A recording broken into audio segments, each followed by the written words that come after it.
होती है। कौन कौन से पैकेजेस आप इंस्टॉल करने हैं, कौन कौन से पैकेज इंस्टॉल नहीं करने हैं। अब पैकेजेस को इंस्टॉल करने के डिफरेंट वेज हैं, या आप एमकेएम के साथ करते हैं, या आप ज्ञान के साथ करते हैं, या आप पीएमपी के साथ करते हैं, या आप बन के साथ करते हैं। मल्टीपल है, आप किसी के साथ कर सकते हैं। तो हमने कहा कि हम पीएमपीएम को यूज करेंगे, और पीएमपीएम के लिए मैंने आपको कहा कि आप एमपीएम लिए और इसमें आगे आपने एज इट इज जो है वो लेटेस्ट की कमांड आपने लगानी है और आपने एंट्री करना है। तो उससे क्या होगा, आपका जो प्रोजेक्ट है वो क्रिएट होगा, और क्रिएट होने के बाद आपने अपने प्रोजेक्ट का जो है वो नेम बताना है कि वो आपका प्रोजेक्ट का नेम है। तो हम इसका नाम रख देते हैं एपीआई इंटीग्रेशन, एपीआई इंटीग्रेशन। और उसके बाद आपने से यस करना है, यस स्क्रीन पर यस करना है, टेलर सीएसएस ऐसा सिलेक्ट है प्रॉपर्टी यस, और उसके बाद आपने कोड एरियाज को रिमूव करना है। और आपका प्रोजेक्ट क्या होगा ऑटोमेटिकली कुछ सेकंड्स के बाद, अगर आपका इंटरनेट कनेक्शन अच्छा है तो with in the 1 or 2 minutes आपका प्रोजेक्ट है क्रिएट हो जाएगा। लेकिन अगर स्टिल प्रोजेक्ट क्रिएट करते हुए इस क्लाइंट पे अगर आपको कोई भी एरर आता है, किसी भी चीज़ का अगर एरर आता है, इसका ये मतलब है कि आपका प्रोजेक्ट सही से क्रिएट नहीं हुआ। फर्दर सब कुछ करते हैं, जो क्या करते हैं कि आपके पास प्रोजेक्ट क्रिएटिंग और आप उसको ओपन करके आप उसमें मैनुअली इम्प्लीमेंट करते हैं, उससे कोई भी वो इंस्टॉल कर दीजिए। लेकिन मेक श्योर कर लेंगे इंस्टॉल होने के बाद आप उसे रन करके देखते हैं तो वेरीफाई करेंगे कि मेरा प्रोजेक्ट सही से क्रिएट हुआ है या नहीं। अगर आपका सही है सेट हो तो आपके पास ये मैसेज आता है कि हाँ भाई मैंने आपका प्रोजेक्ट क्रिएट कर लिया है, और आप इसके अंदर जो भी आपके काम करना है वो आप इसके अंदर कर सकते हैं। तो मैं करूँगा C D A P I, और इसको मैं अपने कोड के अंदर ओपन कर दूँगा। आप जैसे इसे वीएस कोड के अंदर ओपन करते हैं, हम काफ़ी सारी चीज़ें डिस्कस कर चुके हैं कि आपका ये प्रोजेक्ट होता है जल्दी ओपन होता है और इसके अंदर नोट मॉड्यूल ये सारी चीज़ें होती है वो आप करते हैं। लेकिन अगर आपने अपने प्रोजेक्ट को एक जगह से दूसरी जगह मूव करना है, लाइक एक टेक से दूसरी टेक्निक में अगर आप मूव करना है, या आपने इसे यूएसबी में कॉपी करना है, तो मैंने आपको कहा था कि आपने इसके अंदर नोड जो मॉड्यूल्स हैं वो आपने डिलीट करने हैं। अगर आप नोड मॉड्यूल्स के साथ से कॉपी करेंगे या मूव करेंगे तो सम टाइम्स तो अगर आपने नोड मॉड्यूल्स छोड़े हो तो वो टाइम कम लेता है। लेकिन अगर इस टाइप का प्रोजेक्ट हो तो नोड मॉड्यूल्स कॉपी नहीं होते, वो बहुत टाइम टेकिंग होते हैं, और आप हमेशा नोड मॉड्यूल्स को डिलीट करते हैं। और जब भी आप किसी रेपो से भी प्रोजेक्ट को क्लोन करते हैं, गिटहब की रेपो में से या किसी भी रेपो में से या किसी भी पब्लिक सोर्स से अगर आप कोई प्रोजेक्ट को क्लोन करते हैं तो आप क्या करते हैं, पहले इसे क्लोन करते हैं वीएस कोड के अंदर गिट के थ्रू जो भी आपका मैनुअल है या आपने वीएस कोड से करना है, और उसके बाद आप क्या करते हैं उसमें एमपीएमआई करते हैं। एमपीएमआई करने से क्या होता है कि आपके जो प्रोजेक्ट के नोड मॉड्यूल्स होते हैं वापस आ जाते हैं, क्योंकि आपके प्रोजेक्ट को रन करने के लिए नोड मॉड्यूल्स का होना लाजमी है। क्योंकि नोड मॉड्यूल्स के अंदर आपकी रनिंग फाइल्स पड़ी होती हैं, वो माली होती है, यूजलेस है, लेकिन वो आपके प्रोजेक्ट को रन करने के लिए मैंडेटरी होती हैं। विदाउट नोड मॉड्यूल आप कोई भी प्रोजेक्ट को रन नहीं कर सकते। तो इसके अंदर हम इसे क्या करेंगे, ओपन करेंगे और इसको हम चलाएंगे। तो आपके पास npm dev, कुछ लोग अंडर लिखते हैं वो भी ठीक है, आप बट अगर डेव भी लिखेंगे वो भी ठीक है, क्योंकि npm रन पे आप डिपेंड कर लेते हैं। अगर आप npm यूज करें तो आपको npm रन डेव ही करना पड़ेगा, वो विदाउट रन की कमांड को नहीं चलती। आपने कोई भी स्क्रिप्ट चलानी हो, अगर आपने कोई मैनुअली स्क्रिप्ट लिखी हुई है, अपनी स्क्रिप्ट का मतलब होता है अगर आपने पैकेट और जेसन के अंदर इस स्क्रिप्ट टैग के अंदर कोई भी कोई भी आपने स्क्रिप्ट लिखी हुई है, जो कि आप अपनी स्क्रिप्ट को ऐड करना चाह रहे हैं, इस तरह की चीज़ें ऐड करना चाह रहे हैं, तो आप सारी की सारी चीज़ें जो है वो इसमें ऐड कर सकते हैं और आप इसको यूटिलाइज भी कर सकते हैं। ये आपकी स्क्रिप्ट होती है। और अगर आपने कोई अपनी मैनुअल स्क्रिप्ट ऐड करनी है तो आप उसके अंदर क्या करते हैं कि आप रन टैप कर लेते हैं, रन लिखते हैं और आगे आपकी स्क्रिप्ट का नेम जो भी आपने लिखा होता है। और हमने स्क्रिप्ट के अंदर चेंजेस भी देखी थी जब हमने हस्की को इंटीग्रेट किया था। हमने देखा था कि हस्की को जब हमने इंटीग्रेट किया तो हमारे पास यहाँ पे प्रिपेयर की ऑप्शन आ गई थी, और एक ग्रीन बिट की फोल्डर आ गया था जो क्या करता था, उसके अंदर सारी की सारी चीज़ें आपकी वो इनेबल करता था। तो ये आपके पास क्या होता था हस्की, और मैंने आपको बताया था कि हस्की आपका हमेशा पेरेंट फोल्डर में इंप्लीमेंट होता है। अगर आपकी रूट डायरेक्टरी के अंदर क्या होता है इंप्लीमेंट होता है हस्की, अगर तो उसके आपका इंप्लीमेंट नहीं होता है। लाइक अगर आपने ये किया था कि अगर आपने पहले से भी रेपो बनाई हुई है और उसके अंदर मल्टीपल प्रोजेक्ट्स ऐड करते जा रहे हैं, एक ही आपके रेपो है, उसमें आपने प्रैक्टिस के लिए मल्टीपल प्रोजेक्ट्स को इंप्लीमेंट किया और अगर आप उसमें हस्की को कंसीडर करेंगे तो वो इंप्लीमेंट नहीं होगा, क्योंकि हस्की एक प्रोजेक्ट में और एक एक गिट के फोल्डर में या एक गिट की एक गिट के प्रोजेक्ट के अंदर एक ही होता है। तो आपने जब भी एसईओ इंटीग्रेट करना है और तो आप क्या करते हैं, हमेशा एक नया प्रोजेक्ट बनाते हैं जो कि फर्स्ट टाइम गिट से क्या हो इनिशियलाइज हो। गिट से इनिशियलाइज करने के बाद आप उसे वही लेवल आप पुश करें या कमिट करें जो भी आपने काम करते हैं। और इंडस्ट्री में होता भी ऐसे है, जब भी आपकी प्रोजेक्ट बनाते हो आप हमेशा नया प्रोजेक्ट बनाते हैं और उसकी जो गिट की रैप होती है अलग होती है, वो सारी चीज़ें अलग अलग ही होती हैं। मैं गिट की रैप को क्योंकि मैंने एक अच्छी बैच बिल्कुल की और उसी के अंदर मैं कोड क्या करता जा रहा हूँ, पुश करता जा रहा हूँ मल्टीपल, क्योंकि मैं बार बार नई जो है अपनी रैपोज क्रिएट नहीं करना चाह रहा। तो ये आपके पास है और आपने जब भी आपने अपना जब भी नेक्स्ट ईयर का प्रोजेक्ट आप बना रहे हैं या अगर आपने भी काम स्टार्ट करना है तो उसके लिए आपने क्या करना है कि आपने बिल्कुल एक नई रेपो बनानी है, मतलब एक नया प्रोजेक्ट बनाना है और आपने उसे ही कमिट करना है और उसके अंदर आपने उसकी को इंटीग्रेट करना है आपकी प्रैक्टिस के लिए। कि हस्की को उसके अंदर आप अगर इंटीग्रेट करेंगे तो आपको कमिट ही करने देगा बिफोर पुश। इससे क्या होगा कि आपको लोकली पता चल जाएगा कि भाई मेरी रिक्वायरमेंट के बाद आपकी कमिट आपका जो बिल्ड है वो चलेगी या नहीं चलेगी। हस्की क्यों मैंडेटरी होता है?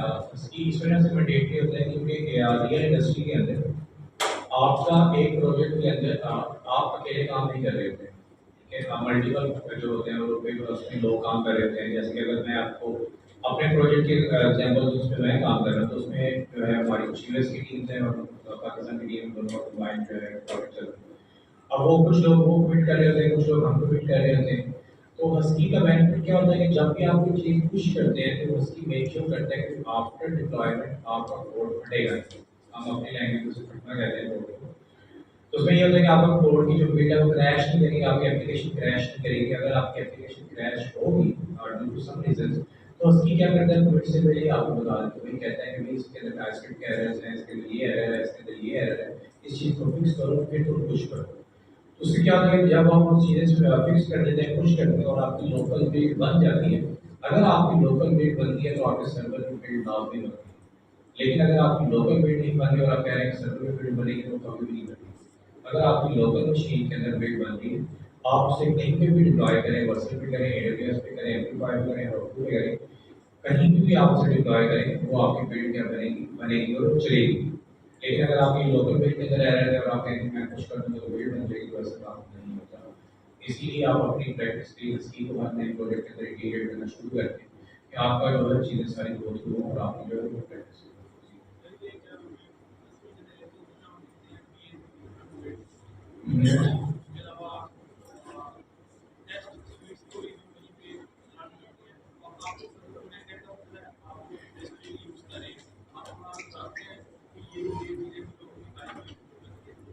देखिए हस्की बेसिकली क्या होता है, आपके पास एक प्री कमिट होता है। प्री कमिट का मतलब होता है जब आपने कमिट करना है उसकी जो हुक है वो ट्रिगर होती है। अब आप उस हुक के अंदर मल्टीपल चीजें रन कर सकते हैं, जैसे कि अब मैं इस पर लिखा हुआ था कि एम रन वेट। आप उसके एंड ऑपरेटर के साथ जो कि आपने बताया कि मल्टीपल कंडीशंस को ज्वाइन करने के लिए आप एंड ऑपरेटर का यूज करते हैं या फोर ऑपरेटर का यूज करते हैं, फंडामेंटल प्रोग्रामिंग के अंदर यूज करते हैं।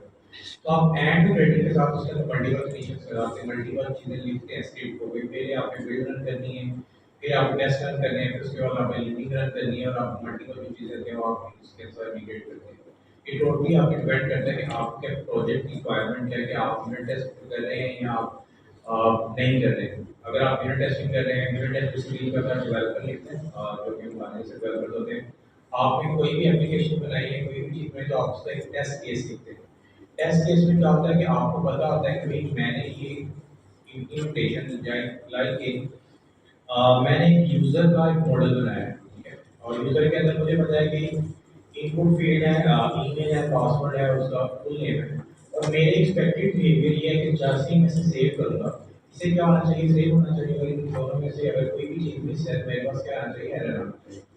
इस तरह की चीजें जो आप यूनिट टेस्ट के अंदर खुद से लिखते हैं और आप उसे रन करके देखते हैं और आपके टेस्ट क्या होते हैं वो पास होते हैं। जिस तरह आपका बड़ा प्रोजेक्ट बनता जाता है और जब आपके किसी आप वाइड टीम के अंदर काम कर रहे होते हैं या इंटरनेशनल टीम के साथ काम कर रहे होते हैं तो आपकी यूनिट टेस्ट की वजह से कंटिन्यूटी हो जाती है। यूनिट टेस्ट के बगैर क्योंकि आपका कोड आप जितना मर्जी बड़ा डेवलपर है, मैं आपको एग्जाम्पल देता हूँ, कोई भी डेवलपर अपने कोड का ब्लेम अपने ऊपर नहीं लेता, ठीक है। हम ये कहते हैं कि मेरा मुझे पता है मेरा कोड, मुझे पता होगा मैं ये एप्लीकेशन क्रैश रही है इसलिए मैं मानूंगा नहीं, ठीक है ना। नहीं मानते वो जो मर्जी कह रहे हैं कि आपका सीनियर है कि मुझे पता तुम्हारी वजह से नहीं, मैं कुछ यही। तो कोई भी डेवलपर जो होता है वो अपने ऊपर की ब्लेम नहीं लेता कि ये कोड एप्लीकेशन क्या है वो मेरे है। अगर आप कोई प्रैक्टिस प्रोजेक्ट है, आप छोटे छोटे प्रोजेक्ट पे काम कर रहे हैं ना, तो वो क्या कहते हैं कि आप मान लेते हैं, ठीक है। लेकिन जब आप किसी इंटरनेशनल क्लाइंट्स के साथ काम कर रहे हैं और आपकी बिल्ड क्रैश हो गई और आपको पता कि आपकी आपकी बिल्ड भी आपकी थी, तो उसके बाद या तो आप फायर होते हैं या आप डिजाइन करते हैं कि नहीं भी मैंने कुछ किया ही नहीं। तो यूनिट टेस्ट केस इस चीज को क्लियर करने के लिए हैंडल किया जाता है। कभी यूनिट टेस्ट केस में लिखे अगर आप यूनिट टेस्ट केस पास होते हैं तो ही कमिट पे होते। और यूनिट टेस्ट केस के अंदर आपका हमेशा एक हैप्पी सिनेरियो होता है, एक प्लस सिनेरियो होता है। हैप्पी सिनेरियो हम उसे कहते हैं कि आपको पता है कि ये सारी चीजें इंडिविजुअल क्रिएट होगा। अगर इनमें से कोई भी चीज मिसमैच होती है तो यूजर क्रिएट नहीं होगा। आप उसके अंदर आप एपीआई का भी देखते हैं, कोई अगर एपीआई आती है तो आप उस एपीआई को भी देखेंगे। तो सारी की सारी यूनिट टेस्टिंग के अंदर सारी चीजें आती हैं।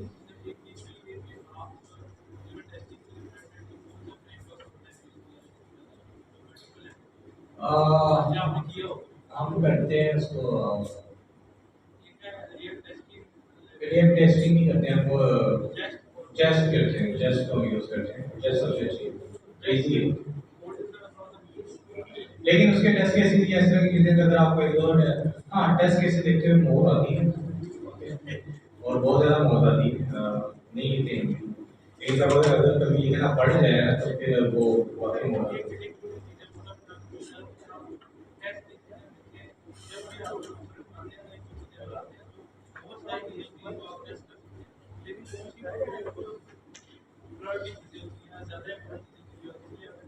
लेकिन आपका कंपोनेंट कभी भी टेस्ट नहीं होता पहली तो बात, ठीक है। आपकी मिशन लॉजिक टेस्ट होती है। कंपोनेंट के अंदर आपने जितनी मर्जी चीजें लिखी है उसका टेस्ट केस से कोई लेना देना नहीं। टेस्ट केस आपका एक सिनेरियो बेस्ड होता है। आप सिर्फ उससे सिनेरियो बताते हैं और उस सिनेरियो अकॉर्डिंगली वो चलता है। आपने उसे क्या है कि बटन पे क्लिक होने पे, सेव के बटन पे होने पे आपने यूजर सेव करना है तो वो करेगा। आप वहाँ टेस्ट केस कर लेते हैं, कैंसिल के ऊपर भी बटन आपने यूजर सेव करना है तो वो भी करेगा। ये आपकी अपनी लॉजिक पे डिपेंड करता है। अगर आप टेस्ट केस अपनी लॉजिक के हिसाब से लिखा हुआ है तो उस तरह काम करेगा। लेकिन जब भी आपने केस लिखते हैं तो आप हमेशा क्या करते हैं, पॉजिटिव और नेगेटिव मैनर दोनों भी लिखते हैं। और कंपोनेंट टेस्टिंग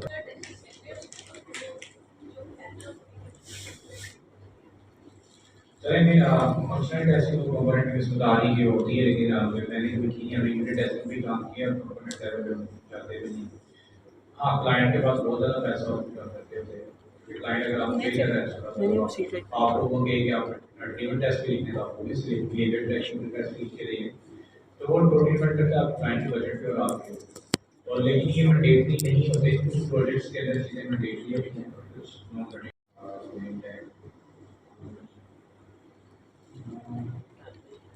है। समटाइम्स मैंने आपको बताया था कि जब आप प्रोजेक्ट क्रिएट करते हैं तो आपके पास इस तरह के एरर आते हैं। कोड कंपाइल हो रहा है तो ये कह रहा था कि next email it will be to set the module resolution. ये आपको बताया था कि बेसिक 5 पॉइंट से अबव जितने भी होते हैं उस चीज़ को सपोर्ट करते हैं। लेकिन अगर आपको डीएस कोड का वर्जन बनाना है 5 से तो आपके पास ये एरर आता है और इसको चेंज करने के लिए आप कमांड शिफ्ट की और यहाँ पे लिखते हैं कि सिलेक्ट टाइपस्क्रिप्ट वर्जन। तो यहाँ पे आपको दो चीज़ें बता रहा है। सबसे पहला देखिए आपको बता रहा है कि आपके बी एस कोड का जो वर्जन है वो 4.9.5 है, जबकि हम अपने प्रोजेक्ट के अंदर जो यूज़ कर रहे हैं वो 5.4.5 है। तो आप क्या करते हैं कि अपना यूज वर्क स्पेस वर्जन के भी मेरा प्रोजेक्ट के अंदर जो भी टाइपस्क्रिप्ट का वर्जन है आप उस वाले को यूज करो, उसके अकॉर्डिंगली जो है वो आप नेसेसरी से कंपाइल करो। आपके पास क्या हो जाएगा, ये खत्म हो जाएगा।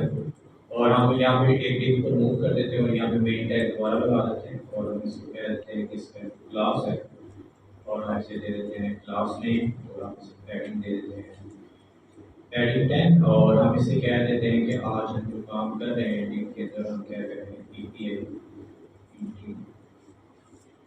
इंटीग्रेशन। पीपीए इंटीग्रेशन हम इस चीज़ को क्या कर रहे हैं वो देख रहे हैं और आप इसको क्या कर सकते हैं, बोर्ड कर सकते हैं। मैं इसे कहता हूँ कि ये मेरे पास एक टीम है और इसको मैं कह देता हूँ क्लास नेम, इसे फॉर्म मैं कह देता हूँ बोर्ड है मेरे पास और टेक्स्ट से मैं कह देता हूँ आपके पास क्या है एलजी और देखिए मेरे पास क्या आ जाएगा पीपीए इंटीग्रेशन लिखा हुआ नजर आ जाएगा। बैकग्राउंड कलर को हम रिमूव करते हैं और मैंने आपको बताया था कि वाइट बोल्ड और ग्लोबल डॉट्स केसेस के अंदर चलते हैं। आप इसके अंदर जो बॉडी का टैग है आप उसे रिमूव कर देते हैं तो आपके पास क्या हो जाएगा, ये वाइट बैकग्राउंड नजर आ जाएगा जो कि एज इट इज है। और ये आपने तब काम करना है जब आपके पास बिल्कुल नया प्रोजेक्ट को लेकर अगर आप इसके अंदर शेड से या नेक्स्ट हो या फिर तो आइडिया कोई भी अगर आपने कोई थर्ड पार्टी लाइब्रेरी इंटीग्रेट की है आप ग्लोबल डॉट सीएसएस को इसके अंदर मूव नहीं कर सकते। अगर आप इसको मूव करने पर जब जब भी आप किसी प्रोजेक्ट की इंटीग्रेशन करेंगे वो हमेशा आपकी ग्लोबल डॉट सीएसएस को चेंज करेगा, क्योंकि हर लाइब्रेरी को रन करने के लिए अपने अपनी सेटिंग्स है, अपनी अपनी रिक्वायरमेंट है। कुछ लोग डिपेंड करता है, लेकिन अगर आपको कोई ग्लोबल डॉट सीएसएस के अंदर कोई क्लास लिखी हुई है, अपनी कस्टम क्लासेस लिखी हुई है लेआउट के अंदर या अपने बेस के अंदर, तो आप उसको कॉपी पेस्ट कर सकते हैं। तो कॉपी पेस्ट करके रखें, इंटीग्रेशन कर लें, इंटीग्रेशन करने के बाद आप अपना जो कोड है वापस क्या करें, पेस्ट कर दें। लेकिन अगर आपको अपना कोड जो लिखा हुआ है ग्लोबल डॉट सीएसएस के अंदर आपने सब चीज़ें नहीं लिखी और आप उसको क्या कर देते हैं, डिलीट कर देते हैं या मतलब इंटीग्रेट कर देते हैं, तो क्या करेगा, आप कोड मूव कर देते हैं और कोई रिकवर भी नहीं होगा, इन केस अगर गिट के ऊपर ट्रैक भी नहीं होगा। तो हम इंटीग्रेशंस की बात करें, इंटीग्रेशंस के अंदर हमारे पास जो चीज़ें हैं वो आपके पास हैं। सबसे पहले हम यहाँ पे देखेंगे डेटा फैचिंग। आज जो बेसिकली जो हमें काम करना है वो डेटा फैचिंग ही करना है और इससे रिलेटेड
कि हम क्या कर रहे थे इसके अंदर डेटा फैचिंग की बात करें तो यहाँ पे आपके पास एक टॉपिक है आपके पास डेटा फैचिंग का, और उसके अंदर आपके पास क्या सारी चीज़ें जिसके अंदर सबसे पहले हम पैटर्न देखेंगे कि fetching, data fetching, caching and revaluing. इसके अंदर क्या होता है कि जब भी आप डाटा को फेच करते हैं तो उसके अंदर आपके नेक्स्ट जेएस के अंदर जो चीज़ें होती हैं वो सारी की सारी इंडिकेट होती हैं। इसमें लिखा हुआ है फैचिंग। फैचिंग का मतलब होता है डाटा को फेच करना किसी भी थर्ड पार्टी या किसी भी एपीआई। डाटा आप कहाँ से फेच कर सकते हैं, किसी भी एपीआई से। आपको पता है कि जब भी आप एपीआई को हिट करते हैं आपके पास क्या आता है, डाटा, और आप उस डाटा को क्या कर सकते हैं, यूटिलाइज कर सकते हैं किसी भी अकॉर्डिंगली। क्योंकि आपको पता है कि क्लाइंट क्या करता है कि आपके पास यूआई से आप रिक्वेस्ट करते हैं और आपके पास एपीआई से डाटा आता है। हमने पोस्टमेंट के अंदर देखा भी था कि जब आप स्लैश उस पर क्लिक करते हैं तो आपके पास उसकी सारी इन्फॉर्मेशन आ जाती है, स्लैश वन करते हैं तो आपके पास स्पेसिफिकली कुछ इन्फॉर्मेशन आती है। तो सारी की सारी चीज़ें होती हैं वो आपकी किससे आती हैं, आपकी फैच से आती हैं, मतलब एपीआई से आती है। और इसके अंदर जो सबसे ज़्यादा चीज़ें यूज़ की जाती है वो कैशिंग की जाती है और आपका रीयूटिलिटी की जाती है, क्योंकि नेक्स्ट जेएस वो कैशिंग को बहुत ज़्यादा सपोर्ट करता है। उसकी भी सिर्फ और सिर्फ उसकी रीज़न ये है कि ऑप्टिमाइजेशन पॉइंट ऑफ व्यू से वो क्या करता है, डाटा को ज़्यादा से ज़्यादा इन्वेस्ट करके रखते हैं अपने पास, कैश को ज़्यादा से ज़्यादा यूज़ कर रहे हैं कि भाई मुझे मिनिमम कंपोनेंट्स करनी पड़े और आपका जो डाटा हमेशा कैश से उठ के फिर जो डाटा कैश से है तो हमेशा कॉस्ट होता है और आपको जो यूज़र को भी नजर आ रहा है तो उसे नजर आ रहा है जिस वजह से कॉस्ट होता है। तो इसके अंदर जब भी नेक्स्ट ईयर के अंदर जब भी आप डाटा को इंटीग्रेट करते हैं तो उसमें लिखा होगा कि there are 4 ways to fetch data on the server with fetch. ठीक है, आपको पता है कि नेक्स्ट ईयर के अंदर ऐप राउटर के अंदर आपके पास दो तरह की राउटिंग मतलब नेक्स्ट ईयर बेसिकली दो तरह की राउटिंग को सपोर्ट करता है, एक है पेज राउटर और एक है ऐप राउटर। हम ऐप राउटर को पढ़ रहे हैं और ऐप राउटर के अंदर बाय डिफॉल्ट जो भी कंपोनेंट बनता है वो आपके पास क्या बनता है, सर्वर कंपोनेंट। अगर आपने सर्वर कंपोनेंट के ऊपर भी डाटा फेच करना है तो आप उसके लिए क्या करते हैं कि on the server with fetch आप फेच को यूज करते हैं। अगर आपने ऑन द सर्वर और विद थर्ड पार्टी लाइब्रेरीज के सर्वर के ऊपर आपने क्या कर सकते हैं, थर्ड पार्टी लाइब्रेरी से डाटा क्या कर सकते हैं, फेच कर सकते हैं, सर्वर इस चीज को सपोर्ट करते हैं।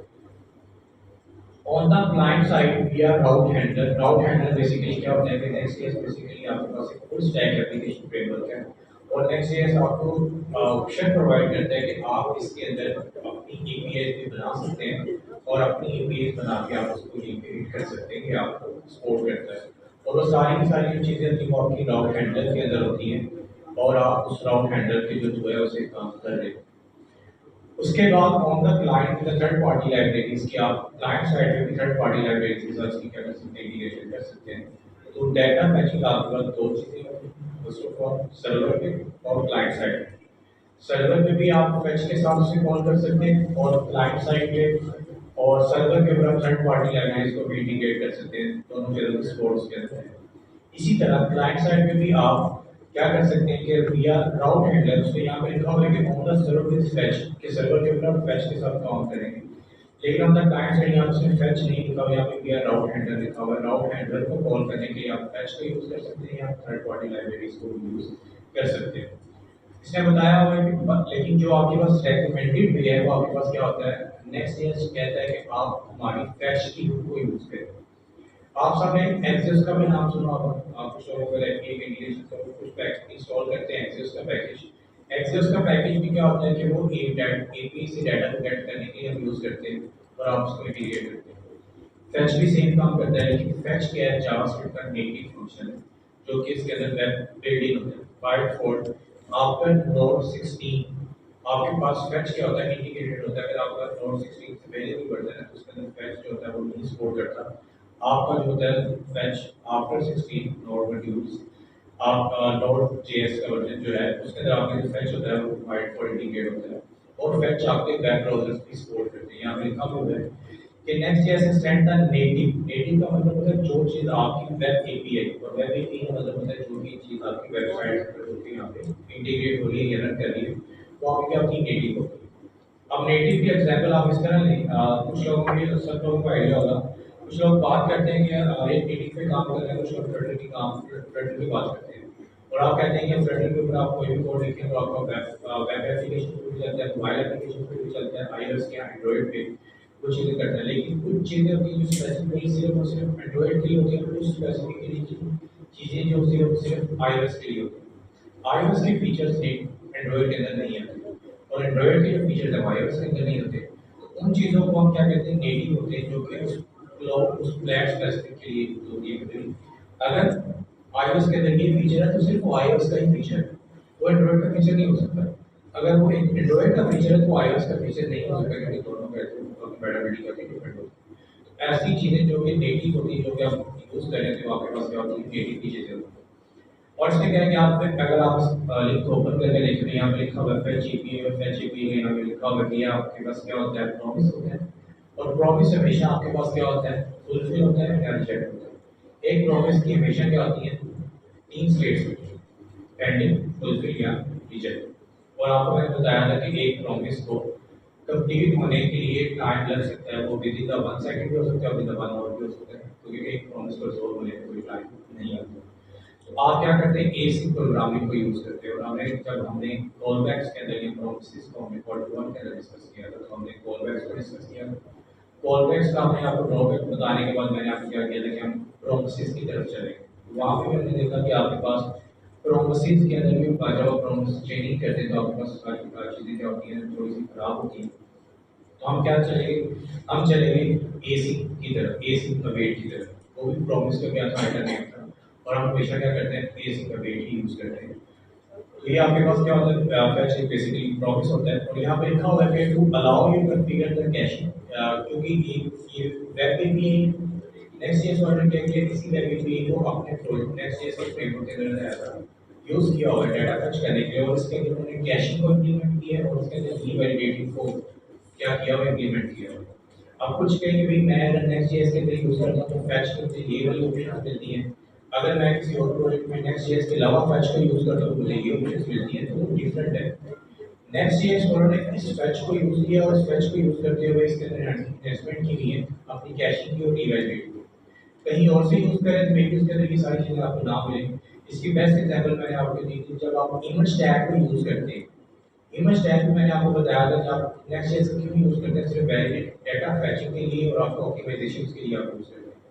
अगर आप इमेज टैग के अलावा अगर आप अपना इमेज टैग लगाते हैं एचटीएमएल का, तो वो क्या करता है, वो स्लो होता है। आपकी वेबसाइट डाउनलोड होने में टाइम तकली एडिटिंग तकली फैचिंग तकली लोडिंग सपोर्ट नहीं करता, वो ऑप्टिमाइज नहीं होता। लेकिन जब आप इंस्पेक्ट करके देखते हैं तो इंस्पेक्ट करके भी आपको इमेज टैग ही नजर आ रहा था, वहाँ पे कैपिटल आईएनजी नहीं लिखा होता, आपके पास सिंपल एक इमेज टैग एचटीएमएल में ही नजर आ रहा होता है। अब क्या किया कि उन्होंने भी उस इमेज टैग के अंदर अपनी एनहांसमेंट की, उसको ऑप्टिमाइज किया हुआ है। इसी तरह उन्होंने फैच के अंदर भी अपनी सारी की सारी कैशिंग और इवैल्यूएशन को इसमें क्या किया हुआ, ओपन किया हुआ है, और उसके लिए क्या किया हुआ है, इसको इम्प्लीमेंट किया हुआ है। और यहाँ पे लिखा हुआ है कि behavior for the each guest on the server React extends fetch to automatically memorize fetch request while rendering the React component tree। ठीक है, इस लाइन का ये मतलब है कि जब आप किसी भी डेटा को फेच करते हैं, ठीक है, फेच करते हैं तो React क्या करता है कि आप उसके कंपोनेंट को क्या करता है, मेमोराइज कर लेते हैं। अगर आप एक एंड पॉइंट पे सेम, अगर आपने एक एंड पॉइंट लिखा है, आप इसमें क्या किया, एपीआई रिक्वेस्ट की है, आपने उसमें एपीआई कॉल किया है, कुछ भी आपने काम किया है, रिक्वेस्ट की है। नेक्स्ट टाइम की आप सेम पैरामीटर्स के साथ सेम डाटा के साथ दोबारा कॉल करें एपीआई को, वो दोबारा उसकी कॉल नहीं करेगा। वो डाटा कहाँ से लेके आ जाएगा, कैशिंग में से लेके आ जाएगा। वो देखेगा कि भाई अच्छा यार कि पहले मैंने कॉल की तो उसने फर्स्ट टाइम कॉल करेगा, और कॉल करने के बाद से क्या करेगा, मेमोराइज कर लेगा, अपने पास खुद से मेमोराइज करके रख लेगा। जब आप दोबारा भी ये कॉल करेंगे तो देखिएगा अच्छा यार ये पहले भी कॉल की थी सेम पैरामीटर के साथ, अब भी सेम पैरामीटर के साथ है, तो क्या करता है, कभी इसका रिजल्ट क्या आएगा, सेम ही आएगा। तो क्या करता है, आपकी नई एपीआई कॉल नहीं करता, आपका जो पुराना डाटा नजर आ रहा था वही डाटा लेके आपको दोबारा से दिखा देता है, और ये आपके पास क्या होती है, कैशिंग जो होती है उस तरह चल रही होती है। और जो कैशिंग होती है वो आपकी मल्टीपल डिफरेंट वे से चल रही होती है, और कैशिंग का ही सबसे ज़्यादा जो होता है नेक्स्ट ईयर के अंदर इशू आते हैं। तो ये कैशिंग के बहुत ज़्यादा इशू आते हैं, ये नहीं है कि ये नहीं आते।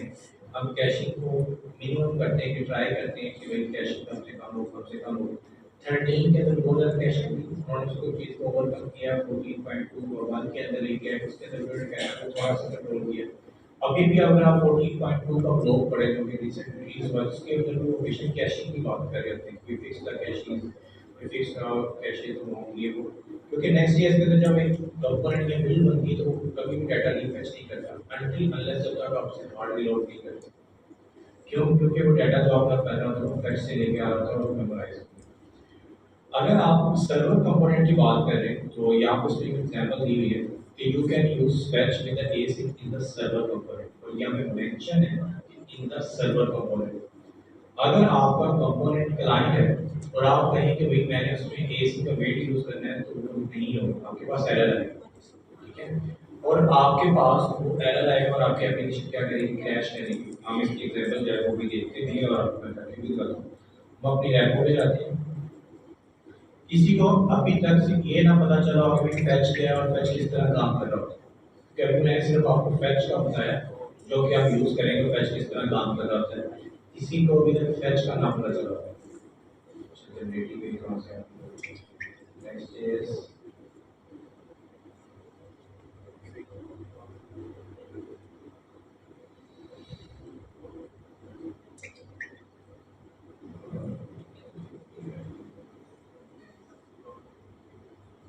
ओके। हम डाटा इसके साथ जो है इसकी एप्लीकेशन को क्या करेंगे, इंटीग्रेट करना शुरू करेंगे और यूज करेंगे। तो तो अभी आपको मैंने बताया कि आपका जो फैच होता है वो सर्वर कंपोनेंट्स के साथ क्या करता है, काम करता है, ठीक है। हम इस चीज को टेस्ट कर लेते हैं कि भाई हो सकता है कि मैं गलत कह रहा हूँ कि भी आप क्या कर सकते हैं, नहीं ऐसा पॉसिबल नहीं। चलिए हम क्या करते हैं कि ऐप डायरेक्टरी के अंदर एक कंपोनेंट बना लेते हैं जिसका नाम रख लेते हैं server server component dot ESX। इसका नाम भी मैंने सर्वर कंपोनेंट ही रखा है, सबको पता चलेगा ये सर्वर कंपोनेंट है।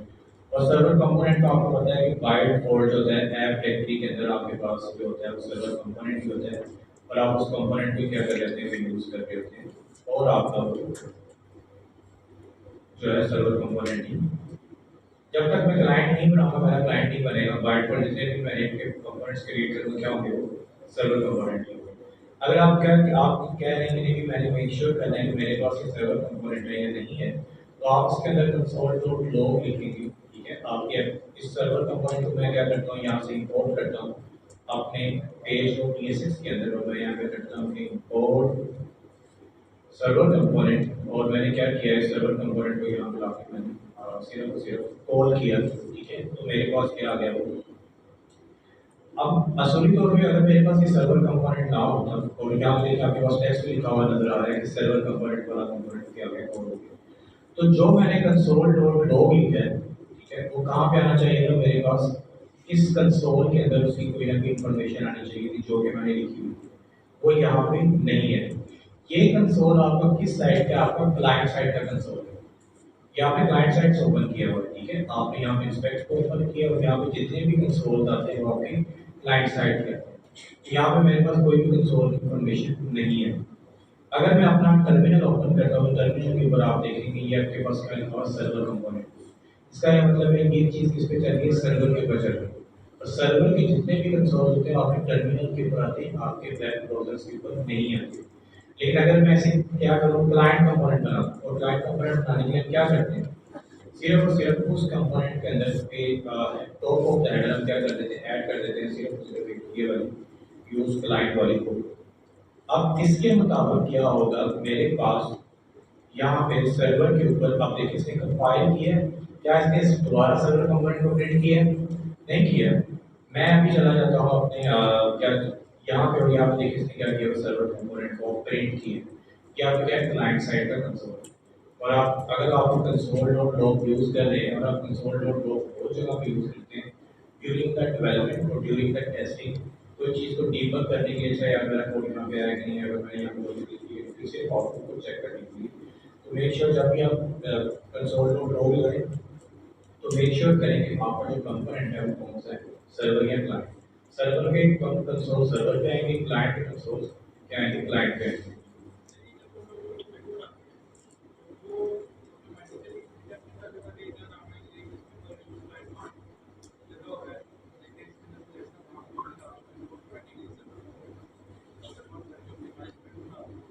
सर उतना सहमत। अगर आपने खुद से यूज क्लाइंट कराया तो कभी भी मूव नहीं करेगा, वो आपके ह्यूमन एरर है, आपका लॉजिकल एरर है, उसका नहीं है। आप कंपोनेंट का यूज क्लाइंट करें और आपको कोई सर्वर कंपोनेंट का नाम नहीं किया तो आपकी गलती है, उसको कंपाइलर की या आपके नोड.js या नेक्स्ट.js के फ्रेमवर्क की कोई गलती इसकी है। आप उसे बताएगा तुमने as a client component behave करा है, वैसे क्लाइंट कंपोनेंट बिहेव करे, उसके अंदर चाहे आपने क्लाइंट वाला काम किया या नहीं किया, लेकिन वो नहीं क्लाइंट है, तो कभी भी खुद से इस पे रिमूव नहीं करे और वो इस तरह ही काम कर रहा होता है। अब इसके अंदर क्या है कि आपके पास किसी पी को पढ़ रहे, और अभी हम बात करते हैं मैं क्या करता हूँ कि इसी पी को यहाँ पे कॉल करता हूँ, और यहाँ पे मैंने क्या लिखा हुआ है। सबसे पहले हम बात करते हैं गेट डाटा, ठीक है। और अभी मैंने आपको बताया कि अगर आपने डाटा फैचिंग करनी हो तो आप क्या कर सकते हैं कि अगर आपको लग रहा है कि मुझे ये ईपीए नहीं है तो हम इसको क्या करते हैं, पोस्टमैन के ऊपर ओपन कर लेते हैं, क्योंकि हमें पता था कि किसी भी ईपीए को टेस्ट करने के लिए आप क्या करते हैं, पोस्टमैन का यूज करते हैं। और हम पोस्टमैन के अंदर इसका क्या कर लेते हैं, डाटा देख लेते हैं और हम देखते हैं कि भाई इसका जो डाटा है वो आता है या नहीं आता, और पोस्टमैन के अंदर जो सारी चीज़ें वो मैंशन हो जाती हैं, ओके। हम यहाँ पे मेक श्योर करते हैं, और मैं ऐसे क्या करता हूँ, रिक्वेस्ट करता हूँ, ठीक है, और मैं क्या करता हूँ, गेट करता हूँ। तो मैंने इस एंड पॉइंट पे हिट किया, और इस एंड पॉइंट पे हिट करने के बाद मे बी मेरे पास डाटा है, मे बी मेरे पास डाटा ना आए, लेकिन मेरे पास क्या है, डाटा आया। उसने बताया कि भाई देना चाहिए नोटेशन है, उसका एक कंटेंट है, उसके अंदर एक ऑथर है, ऑथर के अंदर टैग्स हैं, ठीक है, मतलब एक रिस्पॉन्स है मेरे पास बेसिकली एपीआई। अब आप एपीआई को क्या करते हैं, इंटीग्रेट करते हैं। मैंने आपको बताया है, अभी हमने डिस्कस किया है सर्वर के ऊपर भी एपीआई को इंटीग्रेट करेंगे। आप बैच को यूज करते हैं, आप क्या करते हैं थर्ड पार्टी लाइब्रेरीज को यूज करते हैं। और थर्ड पार्टी लाइब्रेरी बेसिकली क्या है, आपके पास एक्सियस ही होती है। कुछ लोग एक्सियस को प्रेफर करते हैं, कुछ लोग क्या करते हैं बैच को प्रेफर करते हैं। लेकिन अगर आप नेक्स्ट जेएस के साथ काम कर रहे हैं तो मैं आपको रेकमेंड करूंगा कि आप एक्सियस की बजाय आप क्या करें, फैच को ही यूज करें। क्योंकि फैच नेक्स्ट वर्ड ने खुद से इंटीग्रेट किया हुआ है और उसके अंदर ऑप्टिमाइजेशन जो सारी सारी चीज़ें वो सपोर्ट करती है, रीवैलिडेशन की हुई ये सारी चीज़ें, और ये बेसिकली फैच है। और फैच भी आपका बेसिकली वही चीज़ काम करता है जो कि आपका एक्सेस सॉरी डाटा को फैच करने के लिए या फिर डाटा को कॉल करने के लिए। और इसके अगर आप डाउनलोड्स देखें तो वीकली के 5 मिलियन है और ये आपको बहुत ज़्यादा यूज हो रहा होता है। हम रिएक्ट के अंदर एक्सेस की ज़्यादा यूज करते थे। अब क्योंकि नेक्स्ट आगे तो हम फैच की तरफ जा रहे हैं तो सारी चीज़ें जो है वो इस तरह सीख कर रहे हैं, तो आप कोई भी यूज़ कर सकते हैं। लेकिन मैं आपको रेकमेंड यही करूँगा कि अगर आपने क्या करना है कि यूज़ करना है, अगर आप नेक्स्ट ईयर का प्रोजेक्ट बना रहे हैं तो आप हमेशा फैच को ही यूज़ करें क्योंकि फैच आपके पास क्या होता है ऑप्टिमाइज होता है। ओके, और अभी हमने बात की कि फैच आपके पास क्या होता है, प्रॉमिस होता है। और प्रॉमिस को आप सबको पता है कि हम जिसका हम लोड करते हैं, या तो आप प्रॉमिस को यूज़ करते हैं प्रॉमिस के साथ, और उसके लिए आप क्या करते हैं कि डॉट देन का मेथड लगाते हैं और फिर आगे ट्राई कैच ये सारी चीज़ें लगा के आप कर सकते हैं। ट्राई कैच तो अभी भी लगेगा, सर्वर के ऊपर भी एरर्स आपके पास आते हैं तो आप क्या करते हैं इसको भी यूज़ कर रहे होते हैं। लेकिन आप क्या करते हैं कि हमेशा एसिंक प्रोग्रामिंग की तरफ जाते हैं, मतलब एसिंक अवेट की तरफ जाते हैं। और एसिंक अवेट बनाने, अगर आपने अवेट को यूज़ करना है तो उसके लिए आपका फंक्शन क्या आना चाहिए, एसिंक होना चाहिए। और ये आपने देखा होगा कि भाई एसिंक अवेट दोनों एक दूसरे के साथ मैंडेटरी, क्योंकि जब तक आपने अवेट यूज़ करना है तो आपका फंक्शन क्या होना चाहिए, एसिंक होना चाहिए।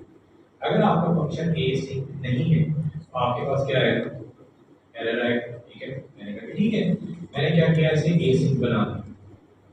उसके बाद आप क्या करते हैं, अवेट यूज करते हैं। अगर आप यहाँ पे अवेट को यूज नहीं करेंगे तो आपके पास एरर आएगा, क्योंकि मैंने भी आपको बताया कि एपीआई हमेशा आपके पास क्या होता है, प्रॉमिस होता है। और प्रॉमिस को रिजॉल्व होने के लिए टाइम चाहिए होता है, और प्रॉमिस एपीआई को रिजॉल्व होने के लिए टाइम चाहिए होता है, प्रॉमिस को रिजॉल्व होने के लिए टाइम चाहिए।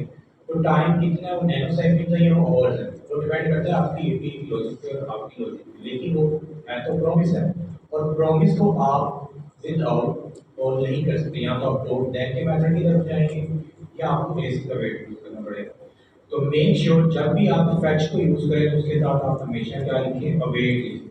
अवेट का क्या मतलब है कि भाई इस एंड पॉइंट पे जाओ, इसको हिट करो और वहां से डाटा लेके आओ। ठीक है, वहां से डाटा लेके आओ, और डाटा लेके आने के बाद आपका जो भी रिस्पॉन्स आएगा, आपने वेरिएबल डिक्लेयर किया है और आपने इसका क्या कैसे सेव करवा दिया।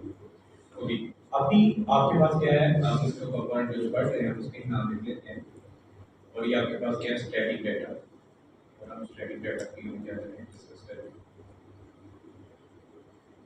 और हम यहाँ पे इसको है ना स्टैटिक डाटा मेंशन करते हैं, स्टैटिक और क्या डिस्कस करेंगे। तो अब आपने क्या किया, फैच को बोल दिया।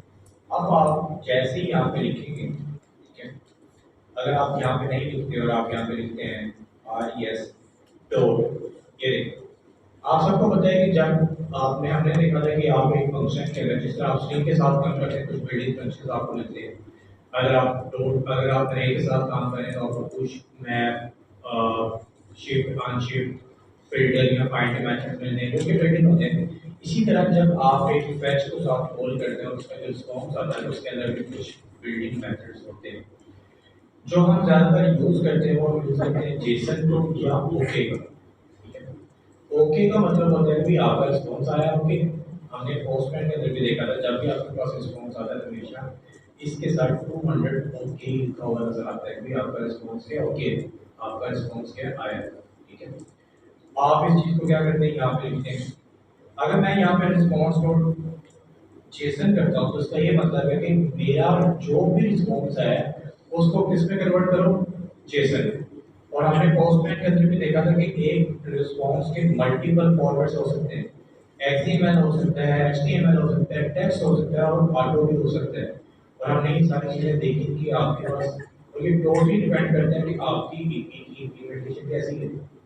अगर आपने यहाँ पे से क्या करा भाई, मेरा जो रिस्पॉन्स है वो जेसन नहीं है, मेरा रिस्पॉन्स तो एक्सएमएल है, तो आपको क्या करेगा, यहाँ पे ऑप्शन नहीं दे रहा एक्सएमएल की, वो कहेगा कि मेरे पास सिर्फ आपको फ्लो मतलब इमेज में कन्वर्ट करने की ऑप्शन है, या मैं ऐसे फॉर्म डाटा में कन्वर्ट कर सकता हूँ, या मैं ऐसे ये लिखा हुआ है टेक्स्ट में कन्वर्ट कर सकता हूँ, या जेसन में कन्वर्ट कर सकता हूँ।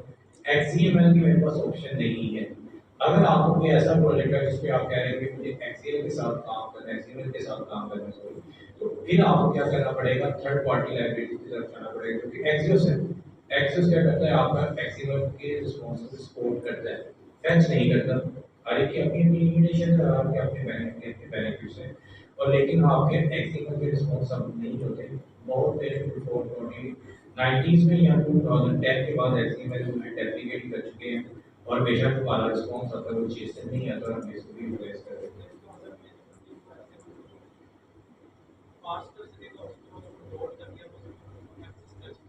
मैंने कभी एक्सएमएल के साथ काम नहीं किया, अगर किसी पर्सन ने एक्सएमएल के साथ काम किया, उसका जो सिंटैक्स है उसी को ही पता है। तो लेकिन एक्सएमएल को स्पोर्ट्स का रिस्पांस को एक्सएमएल में कन्वर्ट नहीं करेगा, ये कन्वर्ट कर सकता है सिर्फ और सिर्फ जेसन में या टेक्स्ट के अंदर। ओके का मैंने बताया कि जब आप किसी एपी को हिट करते हो और आप सर्वर से रिस्पांस करता है 200 का, उसका मतलब है कि आपका एरर ठीक है, आपको कोई एरर नहीं है, आपके एपी का रिस्पांस है। इन केस अगर आपका रिस्पांस कोड ओके नहीं है, मतलब आपको कोई ना कोई एरर आएगा, ठीक है, आपने क्या करना है, एरर को थ्रो कर देना, ठीक है, और हम अभी इस चीज को देखते भी हैं। मैं यहाँ लिखता हूँ कि इफ अगर मेरा रिस्पॉन्स डॉट ओके, ओके का मतलब है कि भाई 200 के अंदर मेरा एरर अगर रिस्पॉन्स आता है, तो भैया आप क्या करो, रिटर्न करो यहाँ से कोई ना कोई रिस्पॉन्स। लेकिन अगर मेरा रिस्पॉन्स 200 की सीरीज में नहीं आता, तो फिर आप क्या करो, रिटर्न करो न्यू एरर, और यहाँ पे आप देख सकते हैं कि समथिंग वेंट रॉन्ग, कि भाई मेरे पास कोई नतीजा है, वो एरर आया है, और यहाँ से आप क्या करते हैं, एरर थ्रो कर रहे हैं, कोई भी एरर हो सकता है, सेम होता है। जब ओके का मतलब होता है कि जब आपको सर्वर ने ओके किया, तो वो किसी भी फॉर्म में हो सकता है, 200 की सीरीज में भी हो सकता है, और वो 300 की सीरीज में भी हो सकता है। 400 या 500 की सीरीज में भी आंसर है ओके नहीं होता, वो एरर होता है।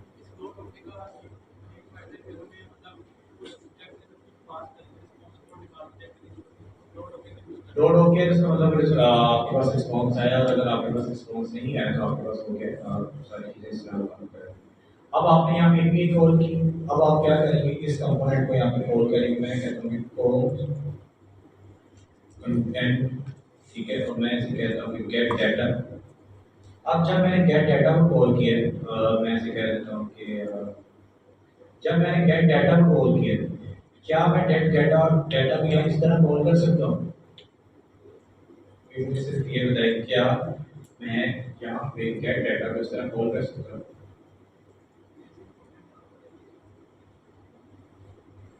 कितने लोग इस बात से एग्री करें कि मैं यहाँ पे गेट डाटा को एटलीस्ट कॉल कर सकता हूँ?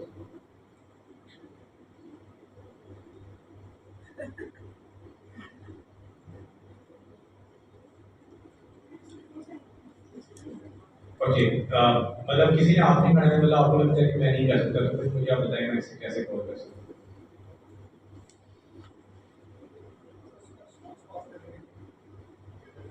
लेकिन आपको पता है फंक्शन कॉलिंग की, और फंक्शन कॉलिंग के लिए आप फंक्शन का नाम लिखते हो, अगर आपने पैरामीटर पास किया, पैरामीटर पास करेंगे, नहीं करेंगे, नहीं करेंगे, सिंपल फंडामेंटल से करने पड़ा था।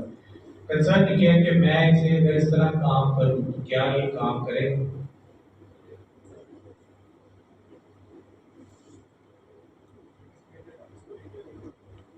देखिए ये फंक्शन है ना, गेट डाटा फंक्शन का नाम है, और मैंने इस फंक्शन को यहाँ पे कॉल किया हुआ है। अगर आपको लग रहा है कि गेट डाटा में आपको कोई रिजर्व कीवर्ड है, तो मैं इसे गेट डाटा 1 कह देता हूँ, ये गेट डाटा 1 कह देते हैं, ये फंक्शन का है, जो भी आप कहें, ठीक है। मैंने इस फंक्शन को कॉल किया, इस फंक्शन के अंदर ये काम किया हुआ है, और उसने इसको कॉल किया हुआ है, आगे इसने एक को कॉल किया और एक रिस्पॉन्स सेंड किया हुआ है, व्हाटएवर जो भी इसने किया हुआ है। लेकिन मेरा सिर्फ यहाँ पे कंसर्न ये है कि क्या मैं इस गेट डाटा को इस तरह यहाँ पे कॉल कर सकता हूँ या नहीं कर सकता। अगेन कितने लोग इस बात को एग्री करते हैं?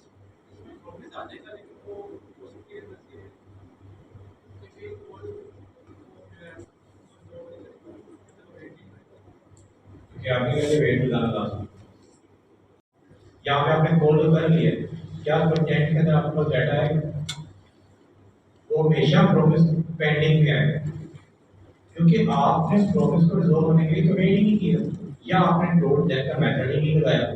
अगर आप यहाँ पे इस पॉइंट के ऊपर अगर आप इस कंटेंट को क्या करते हैं कंसोल करते हैं और आप सर्वर के ऊपर चेक करेंगे तो आपके पास वो इस तरह का रिस्पॉन्स आएगा। उससे क्या पता कि ये चीज़ क्या है। अब मुझे बताएं इसका स्टेटस क्या है, पेंडिंग। और मैंने आपको बताया था कि प्रोमिस में हमेशा जो बाय डिफॉल्ट स्टेटस क्या होता है, पेंडिंग होता है। आपने यहाँ पे उसका वेट ही नहीं किया और आप उसके लिए सब्जेक्ट वैल्यूज निकाल रहे हैं या किसी वेरिएबल में रहते हैं तो आप कैसे रख सकते हैं।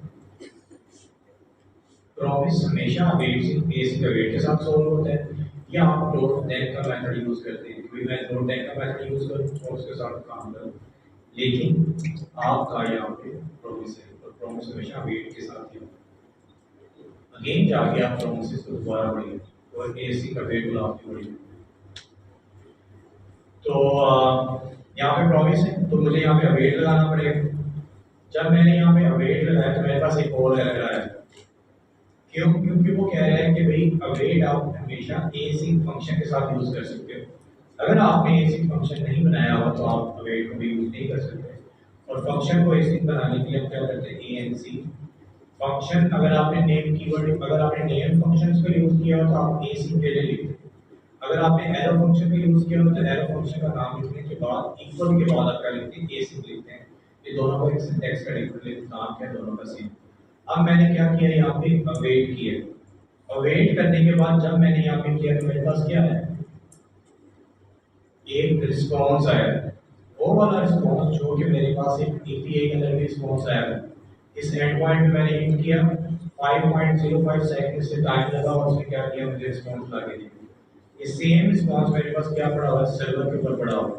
क्यों? क्योंकि मैं अभी किसकी बात कर रहा हूँ, सर्वर कंपोनेंट्स की बात कर रहा हूँ। और मेरे पास जितने भी कंसोल्स हैं वो सारे के सारे आपके सर्वर कंपोनेंट्स के ऊपर हैं, आपके क्लाइंट कंपोनेंट के ऊपर कभी नहीं है। अब मुझे क्या करना है कि भैया इसमें से आपका यहाँ पे लेट्स सपोज मैं क्या करता हूँ कि यहाँ पे सर ने क्या किया हुआ है, आगे यहाँ पे कंसोल डॉट लॉग लिखा हुआ है, उसके अंदर से कंटेंट को क्या किया हुआ है, प्रिंट किया हुआ है। हम इसको भी क्या करते हैं, यहाँ पे प्रिंट कर लेते हैं और हम इसे कहते हैं कि भाई आप एक नया डिव बनाओ, ठीक है। और एक नए डिव के अंदर आपका जो काम है वो उसको क्या कहते हैं, कंटेंट। इसका नाम है कंटेंट, हम इसका नाम रिपुटेशन आ रही है और इसका नाम है यहाँ पे और आगे। और आपकी एपीआई के ऊपर आपके पास क्या आ जाएगा, ये डाटा फैचिंग है और उसके अंदर लिखा हुआ है कि computer useless they can only give you answers. क्योंकि रिपुटेशन की आपने एक टेक्नोलॉजी के बारे में आपने अगर रिपुटेशन लिखी है उसने आपको रिटर्न किया हुआ आपने उससे एज इट इज प्रिंट किया है और हम उसमें थोड़ी सी स्टाइलिंग करेंगे, उसे कह देते हैं क्लास नेम और हम इसे पेडिंग पी वाई कह देते हैं और आपके पास क्या नीचे आ जाए और उसमें कहा होगा कि computer are useless they can only give you answers.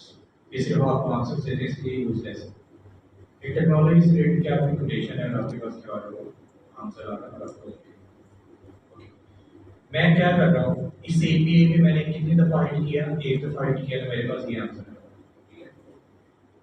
मैंने इस पोस्टमैन से जब हिट किया इसी सेम एंड पॉइंट पर मेरे पास क्या आ रहा है, technology is a word that describes something that doesn't work here, ठीक है। एक नई कोटेशन में कंटेंट आ गया है, जो भी चीजें नजर आ रही। लेकिन जब मैं इस पॉइंट पे आता हूँ या कहीं पे भी आता हूँ, मैं इसको अंडरस्टैंड करने के लिए हम क्या करते हैं कि हम कुछ राउट बना लेते हैं। राउट से आपको क्या होता है, अंडरस्टैंडिंग जो है वो ज़्यादा क्लियर हो जाएगी।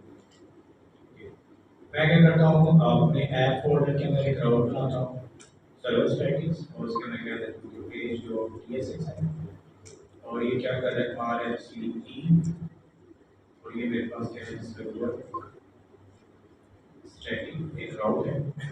और मैं क्या करता हूँ कि पेज जो टीएसएक्स के अंदर इंपोर्ट करता हूँ, import link from next link और इसलिए मैं कहता हूँ कि इंटीग्रेशन एक डिजिटल ऑपरेशन, इसको आप दे दो क्लास और और इससे कह दो कि मेरी आपकी पैडिंग है वो पी एक्स की 5 है, पी वाई की पैडिंग 3 है, फ्लेक्स है, और जो आपके पास गैप है वो 5 है, जिसमें जितनी वेरिएबल्स हैं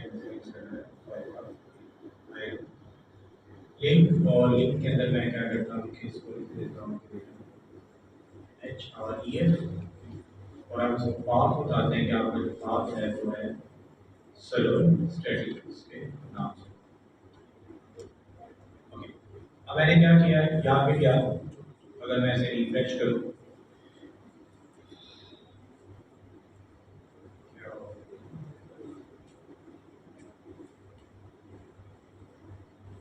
तो दिया मैं तुम्हें अब तुम्हें क्या होंगे।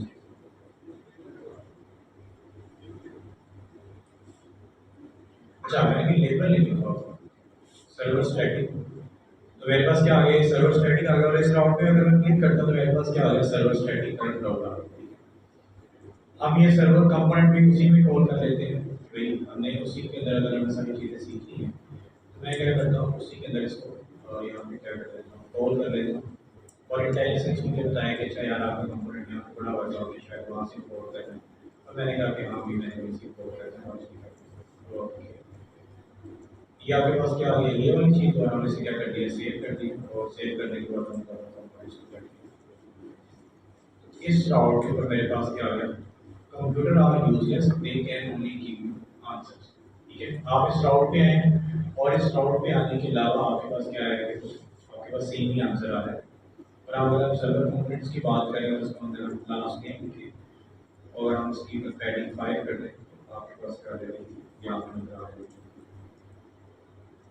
Server static source. अगर मैं बैक कर रहा हूँ, ठीक है, बैक के ऊपर मैंने क्या किया, इसे रिफ्रेश किया, ठीक है, होना तो ये चाहिए जैसे मैं बैक करता मेरे पास वो चीज़ें सारी क्लियर हो रही है, लेकिन कैशेस स्ट्रिंग कैशेस आप क्या करती हैं इश्यूज करती है। मैं सर्वर स्टैटिक पे गया हूँ, मेरे पास हमेशा कंप्यूटर आर यूजलेस आ, ठीक है, मैं बैक जा रहा हूँ, बैक जा रहा हूँ, फॉरवर्ड जा रहा हूँ, बैक फॉरवर्ड, लेकिन हमेशा क्या आ रहा है कंप्यूटर आर यूजलेस लिखा हुआ नजर आ रहा है। क्या ये मेरी लाइन चेंज हुई? नहीं चेंज हुई। लेकिन अगर आप अपने कंपोनेंट की लॉजिक को डिपेंड करें कि जब भी आप इस कंपोनेंट को कॉल करेंगे सबसे पहला वो क्या करेगा, इस फंक्शन को कॉल करेगा, इस फंक्शन को कॉल करने के बाद वो इस एपीआई को कॉल करेगा, और इस एपीआई को कॉल करने के बाद उसका जो भी रिस्पॉन्स है वो क्या करेगा, रिटर्न करेगा। फंक्शन किस तरह ये लाइन बाय लाइन आपको कोड क्या करता है, कंपाइल करता है। अगर हम लाइन बाय लाइन देखें तो सबसे पहले हमने इस सर्वर कंपोनेंट को कॉल किया, वो लाइन नंबर 13 को कॉल करेगा, 13 किसको कर रही है, प्रोमिस को कंसोल कर रही है, कॉल कर रही है, तो वो हमेशा क्या कर रहा है, इस एपीआई को क्या कर रहा है, कॉल कर रहा है।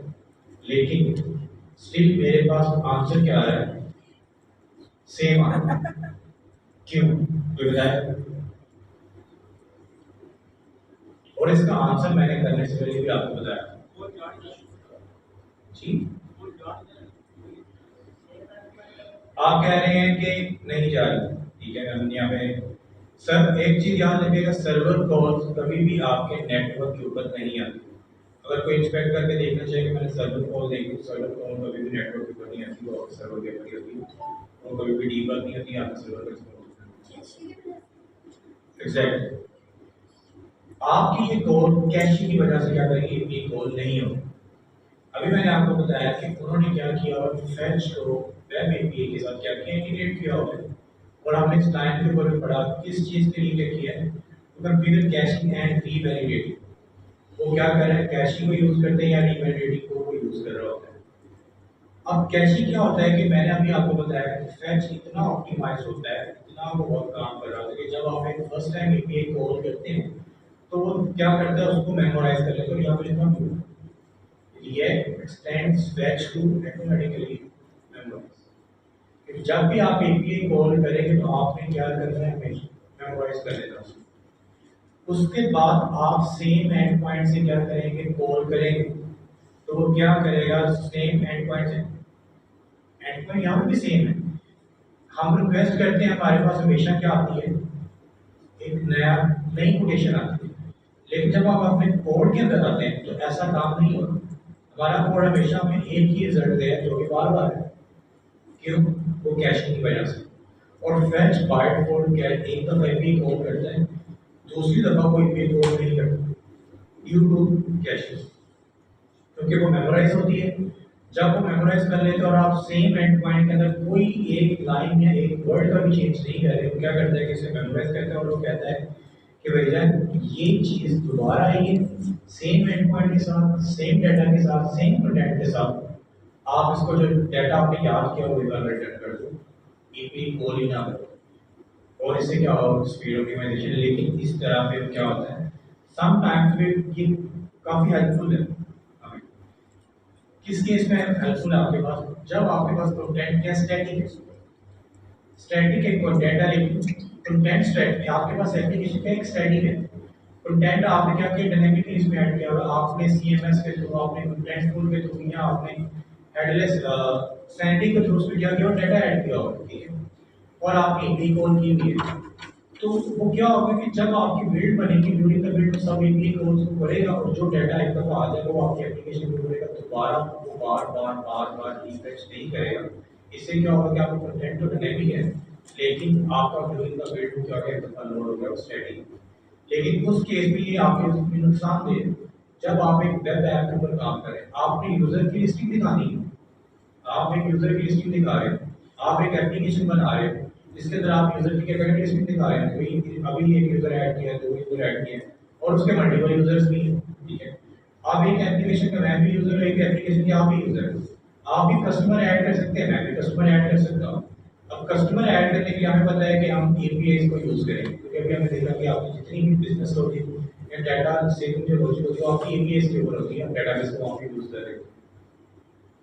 अगर मैं ये सेम पैटर्न वहाँ पे यूज करूंगा, आपने कस्टमर ऐड किया या मैंने कस्टमर ऐड किया, आपको नजर आएगा इस फैच के पैटर्न के साथ नहीं है। वो क्या करेगा, जब आपकी एप्लीकेशन एक दफा लोड होगी, एपीआई कॉल करेगा, जो कस्टमर होंगे वो ले आएगा, उसके बाद उसके अंदर 15-20 भी करने को कहेगा नहीं है। तो डाटा तो बैकएंड को पता ना, बैकएंड को नहीं पता फ्रंट एंड में डाटा है कि नहीं है।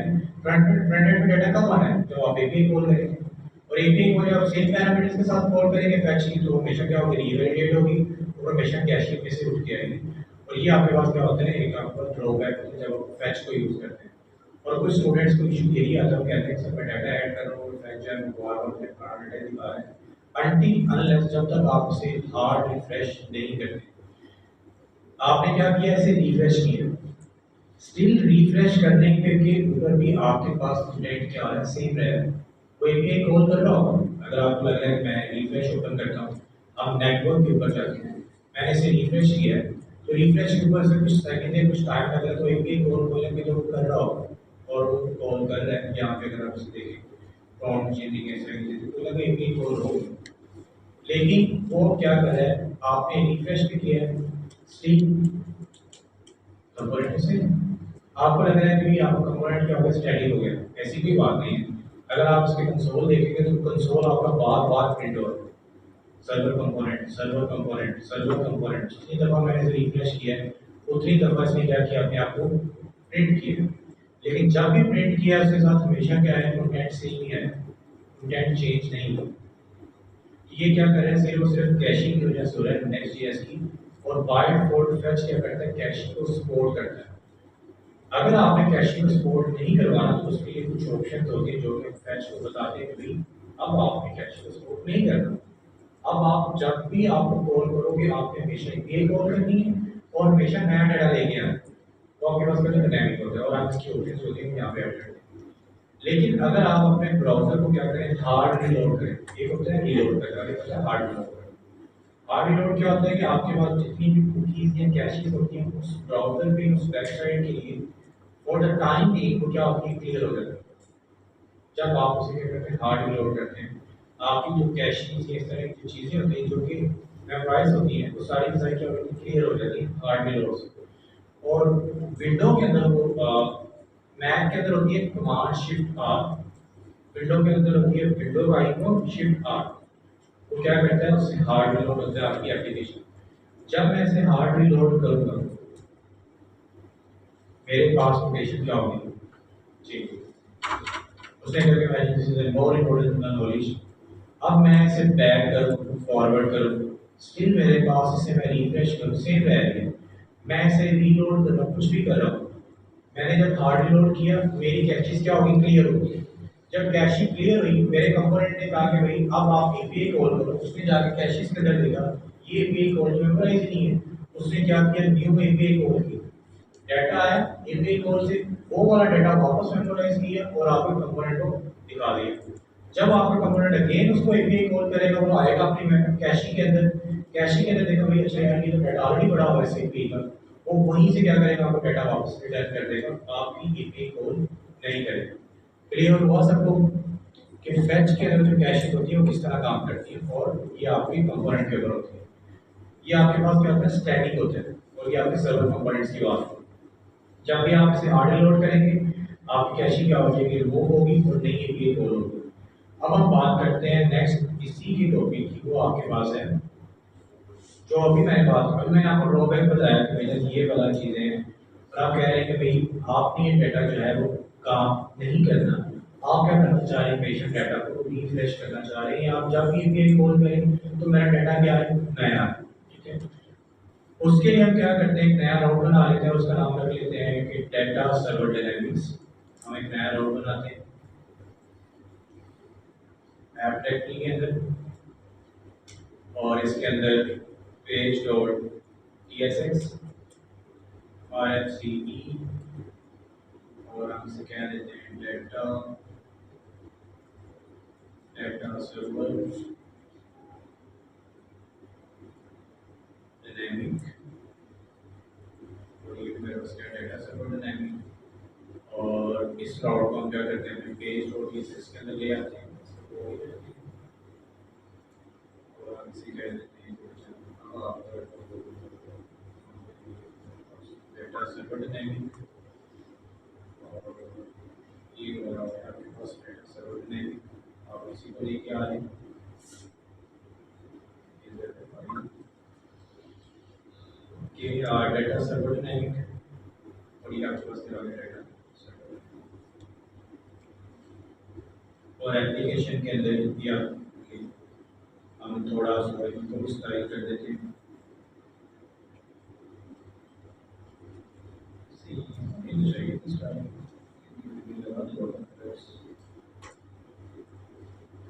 ओके मैं इस राउट में सॉरी सही। तो ये मेरे पास एक राउट है सर्वर स्टैटिक, और आपके पास डाटा सर्वर है। डाटा डेवलप स्टैटिक पे जा रहा है, ये मेरे पास सेम आउटपुट जो कि मैंने इस कंपोनेंट के अंदर लिखी हुई है वो एज इट इज आपके पास क्या नजर आ रही है। और इसके अंदर जो हमने काम करना है सेम गेट डाटा वाला मैं कॉपी करता हूँ,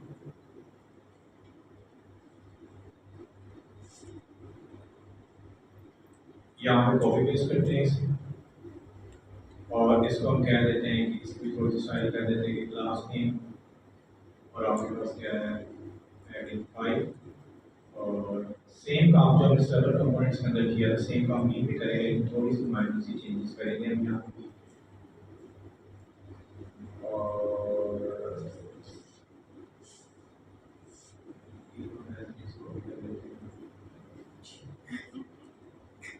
कॉपी पेस्ट कर देंगे, कॉपी पेस्ट कर देंगे। ओके, और हमने क्या किया इसे यहाँ पे पेस्ट कर दिया, और ये क्या है कुछ और ये कह रहा है कि वेट, अगर वेट के लिए वो कह रहा है कि एसी यूज करो,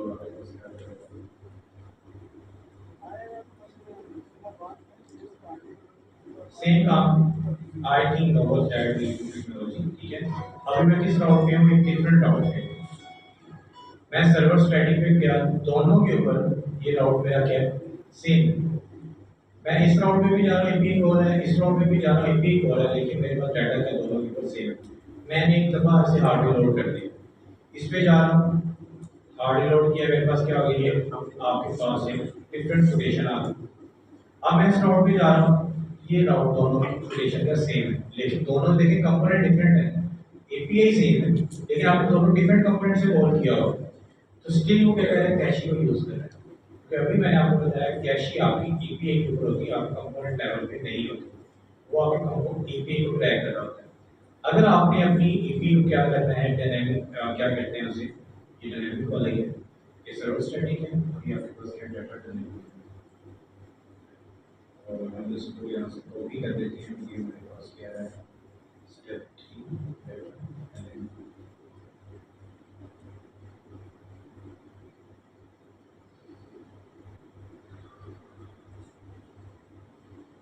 अब अगर आप चाह रहे हैं कि आपके डाटा को क्या करना है, डायनेमिक करना है, तो उसके लिए आप क्या करते हैं, कुछ ऑप्शन ऐड करते हैं। अपने ईपीए एंडपॉइंट पर आप कॉमा लगाते हैं। कॉमा लगाने के बाद आप क्या करते हैं, जेसन ऑब्जेक्ट, एक जेसन बेसिकली एक ऑब्जेक्ट बनाते हैं और उस ऑब्जेक्ट के अंदर आप लिखते हैं कैशिंग, कैशिंग कॉलन, और इसकी मल्टीपल ऑप्शन है ये। डिफॉल्ट का मतलब होता है कि बाय डिफॉल्ट में डिफॉल्ट होते हैं कि भाई वो कैशिंग को सपोर्ट करेगा ही करेगा। और ये आपने क्या करना है, ये मैं आपको बता देता हूँ यहाँ पे कैसे ऐड करना है। आपने जहाँ पे आपकी एपी एंड पॉइंट है उसके बाद आपने लगाना है कॉमा, और ये बेसिकली आपके हेडर्स होते हैं जो कि आप एक पोस्टमैन से ऐड करते हैं। तो एपीआई के अंदर आप इस तरह से ऐड करते हैं, इस तरह के ऑप्शन होती है आप इस तरह से ऐड करते हो। आप इसे कहते हैं कि बेटा आपकी जो कैशी है, ठीक है, बाय डिफॉल्ट क्या होती है, डिफॉल्ट। फोर्स कैशिंग का मतलब होता है कि भाई तुमने कैशिंग करनी ही करनी है, जो मर्जी हो जाए। अगर मैं यहाँ फोर्स कैशिंग करता हूँ, ठीक है, मैंने इसे क्या किया, फोर्सफुली क्या किया, कैशिंग करवाई, तो डाटा कैश कराया आपके पास। और यहाँ पे आके मैं करता हूँ, रिलोड करता हूँ, ठीक है, ये आपके पास आ गया। मैं इसे हार्ड रिलोड करता हूँ, स्टिल मेरे पास ये डाटा नहीं है। पहले क्या होता था, हार्ड रिलोड करने से डाटा जा रहा था क्योंकि तब हो गया थी डिफॉल्ट। अब आपने उसे बताया स्पेसिफिकली कि फेच को, अब तुम्हारी जो कैशिंग स्कोर क्या है, फोर्स है कि भाई जो मर्जी हो जाए तुमने दोबारा एपी खोल दिया। फर्स्ट टाइम तुम कर दोगे, उसके बाद दुनिया इधर से इधर हो जाए, तुमने नहीं एपी खोल करनी अनटिल अनलेस जाके बंदा प्रोसेस को क्रिएट ना हो, अनइंस्टॉल करेगा फिर प्रोसेस को, उसके बाद ही फिर कैशिंग क्रिएट हो सकती है। अदरवाइज फोर्स कैशिंग का मतलब होता है कि डाटा आप चाहे इसे हार्ड रिलोड करें, रिफ्रेश करें, जो मर्जी करें, क्या करें, रिलोड कर सकते हैं। या आपके पास क्या है, फोर्स कैश इस तरह काम कर रही होती है, लेकिन कुछ सेकंड्स के लिए होती है, परमानेंट नहीं होती। लेकिन आपने सिर्फ परमानेंट भी करना, आपके पास ऑप्शन होती है कि एक दफा डाटा लोड हो गया, जब तक ये वेबसाइट चलेगी या बंद नहीं होती तुम्हारा डाटा है। तो ये फोर्स कैश आप यूज कर सकते हैं, लेकिन आप इसे यूज नहीं करते, और ये पंगे आते हैं इसके, और आप इसे यूज नहीं करते। जब आप करते हैं नो कैशिंग, नो कैशिंग का मतलब होता है कि भाई अब आपने कोई कैशिंग को स्टोर नहीं करना। जब भी आप इस कंपोनेंट को रेंडर करेंगे, जब भी आप इस कंपोनेंट में आएंगे, आपके पास क्या होगा, डाटा हमेशा हमेशा फ्रेश आएगा। मैं इसे क्या करता हूँ, रिलोड करता हूँ। अब मेरे पास देखिए, मैं यहाँ से रिलोड कर रहा हूँ, मेरा डाटा क्या होना चाहिए होगा। पहले मैं जब यहाँ से रिलोड करता था मेरे पास लोकेशन सेम रहती, क्यों, क्योंकि वो कैश में होती। अब आपने बताया से नो कैश, भाई तुमने कैशिंग को स्टोर नहीं करना। आप यहाँ से रिलोड कर रहे हैं तो आपके पास क्या हो रही है, एपीआई कोड क्या हो रही है, डिफरेंट हो रही है। मैं यहाँ से सर्वर पे जाता हूँ, सर्वर के ऊपर रिलोड करता हूँ, सेम, वो चेंज नहीं होती। मैंने यहाँ से चेंज किया, बार बार इसे मैं रिफ्रेश करता हूँ, ये क्या हो रहा है, मेरे पास चेंज नहीं हो रहा। यही सेम काम है जब डाटा डायनेमिक पे क्या हो, देखिए टेक्नोलॉजी नई नया नई नोटेशन है, बैक गया, फॉरवर्ड आया, स्ट्रीट कैश को यहाँ पे सपोर्ट कर रहे हैं। लेकिन जब आप एक लिंक से आएंगे तो स्टिल क्या कर रहा है, ऐसे नो कैशिंग को, लेकिन कुछ सेकंड्स की जब आप इसे रिफ्रेश करेंगे तो ऑटोमेटिकली क्या हो जाएंगे, रिफ्रेश हो जाएगी। होता है नो कैशिंग, लेकिन कैशिंग को तुम सपोर्ट नहीं करोगे, लेकिन जब भी तुम्हें रिफ्रेश किया जाएगा या आपकी नई एपीआई कॉल की जाएगी तो आप क्या करोगे, कैशिंग को नई एपीआई कॉल करोगे। उसके बाद एक ऑप्शन होती है आपके पास नो स्टोर की, भाई आपने डाटा को स्टोर नहीं करना। सॉफ्ट रिफ्रेश से भी आप डाटा फेच कर सकते हैं, ठीक है। और कैशिंग ये जब सॉफ्ट, एक सॉफ्ट रिफ्रेश होता है जो कि आप ब्राउज़र से करते हैं, हार्ड रिफ्रेश होता है जो आप कीपैड से करते हैं, कमांड शिफ्ट आप हार्ड रिलोड होता है, और आप इसे सॉफ्ट रिफ्रेश कहते हैं। इसका क्या मतलब है, जब आप नो कैशिंग करेंगे, सॉफ्ट रिफ्रेश करेंगे तो आपकी पेज खोल होगी। तो अगर आपने इसकी डिटेल पढ़नी है तो डिटेल के ऊपर यहाँ पे लिखा हुआ है, ये इसने बताया हुआ है डाटा कैश कर रहा है, और यहाँ पे लिखा हुआ है, ये देखिए अगर डाटा कैशिंग की बात कर रहे हैं, उसने कहा था कि by default next is automatically caching and return the value of the data cache on the server. This means that the data can be fetched at build time or request time. Cached and reused caching on data request. और यहाँ पे बताया हुआ है कि अगर आपने force caching कर default and can be emitted, आप इसे क्या कर सकते हैं, चेंज कर सकते हैं अगर आप चेंज करें। और उसके बाद उसने बताया हमें कि डाटा रीवैलिडेट को बाद में देखते हैं कैश की जो चीज़ें हैं यहाँ पे चीज़ों के लिए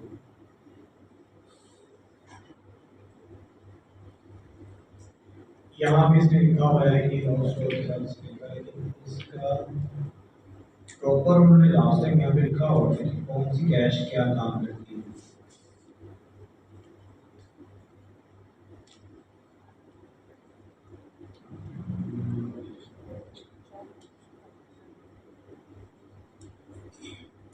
ये थर्ड पार्टी के साथ हम कैश में लिखा हुआ है कि हम लेकिन थर्ड पार्टी का यूज नहीं करते सर्वर कंपोनेंट्स में, कभी भी यूज नहीं।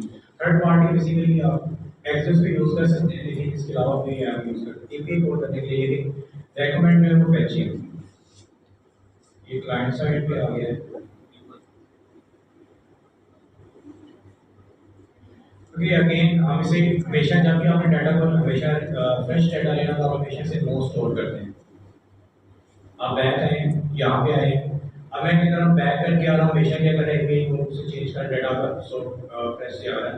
तो आप हमेशा जब भी आप इसे कॉल करते हैं, अगर आपने कैशे को डिसेबल कर दिया तो आप इसे नो स्टोर करते हैं।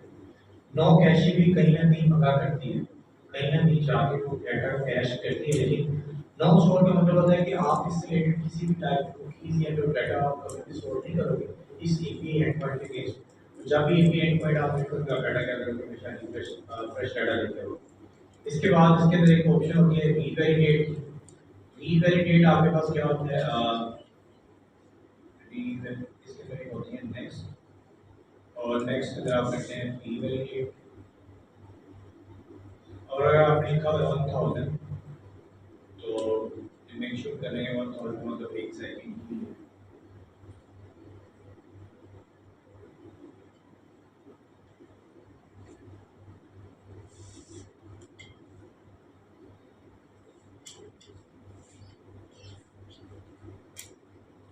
आगे 1000 जो है वो काफी ज्यादा 3600 का मतलब है कि एक घंटा, तो एक सेकंड कितने का बनेगा, 2.6 का शायद। एक सेकंड के बाद क्या करेगा, क्या फॉलो करेगा। तो ये अब रीवैलिडेशन में क्या होता है कि जब आप कंपोनेंट पे आते हैं एक कुछ सेकंड्स के बाद अपने आप को रीवैलिडेट कर देता है। रीवैलिडेट करके नई एपीआई कॉल करता है, खुद से नई एपीआई कॉल करता है और उसका डाटा क्या करता है, मेमोराइज कर लेता है। और जब आप नेक्स्ट टाइम उस कंपोनेंट पे आते हैं तो वो क्या करता है, उसी कंपोनेंट का मेमोराइज डाटा आपका दिखा रहा है। ये सेम काम आपका प्री फैचिंग वाला है जब आप राउट्स के साथ काम करते हैं। जब आप एक ऐप डायरेक्टरी के अंदर एक राउट बनाते हैं तो आप देखते हैं कि कुछ राउट्स उसको पहले से प्री फैच कर लेते हैं, जैसे प्रोफाइल का ऐप ऑर्डर्स का पेज है या सर्विसेज का पेज, आप उस पर अभी गए भी नहीं होते लेकिन वो पहले से प्री फैच करके क्या करते हैं, रखवा लेते हैं। तो ये रीवैलिडेट वाला काम ये है कि जब आप कुछ सेकंड या कुछ चीज़ों के बाद जब आप इस पेज पे आएंगे तो क्या करेगा, अपने आप को रीवैलिडेट करेगा, उतने सेकंड्स के बाद खुद से एपीआई कॉल करेगा, एपीआई कॉल करके डाटा को मेमोराइज करेगा, और जब आप किसी टाइम पे उस एंड पॉइंट को क्या करेंगे, हिट करेंगे, तो आपके पास क्या है वो डाटा है। लेकिन आप हमेशा ट्राई करते हैं कि आप हमेशा नो स्टोर को यूज़ करें, जब भी आप चाहे डाटा को हमेशा फेच करें और फिर अपना दिखाएं, और ये आपके पास हमेशा डायनेमिक डाटा नो स्टोर के साथ ही आ रहा होता है और आप इसी ऑप्शन को क्या करते हैं, यूज़ कर रहे होते हैं।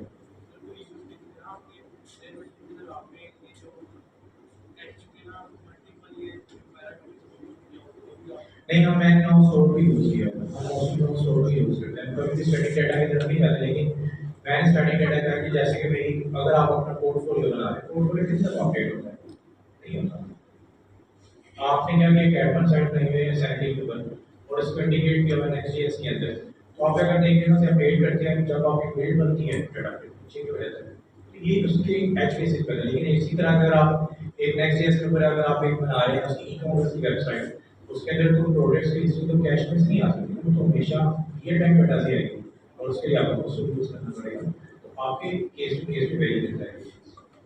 लेकिन जब भी आपने डाटा को डायनेमिक लेना तो आपने हमेशा कैश के अंदर नो स्टोर को ऐड करना है, और ये आपका फॉल्ट है। क्लियर हो गया सबको कि अभी हमने बात की सिर्फ और सिर्फ सर्वर की, सर्वर के ऊपर डाटा कैसे कॉल करते हैं, क्लाइंट के ऊपर डाटा कॉल करने की बात कहानी बात की है। और हाँ, कुछ लोग यहाँ पे एक एरर करते हैं, मैं आपको एरर बताऊंगा उसके बाद आपको ब्रेक मिल जाएगी, टेंशन ना लें। एरर क्या करते हैं कि यूज क्लाइंट को यूज करते हैं,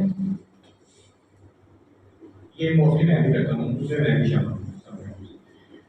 हम क्या करते हैं, यूज क्लाइंट को यूज करते हैं और यूज क्लाइंट को यूज करके हम क्या करते हैं, इसके अंदर एसिक फंक्शन बनाते हैं और एसिक फंक्शन को क्या कर रहे हैं, कॉल कर रहे होते हैं। तो आपके पास एप्लीकेशन के ऊपर इस तरह का कैश आता है, ये कि भैया async await not stored in client component। async await आप client component में नहीं कर सकता, only server component के server components के जरिए आप async लगा सकते हैं, client component के ऊपर आप async नहीं लगा सकते। और ये आपके पास क्या है, उसका एक एरर है, बहुत कॉमन एरर है और ये आता है। और समटाइम्स आप अनइंटेंशनली अगर एक ही कॉल कर रहे हो क्या ये एरर क्यों है, ये एरर आपके पास क्या आता है, आता होता है।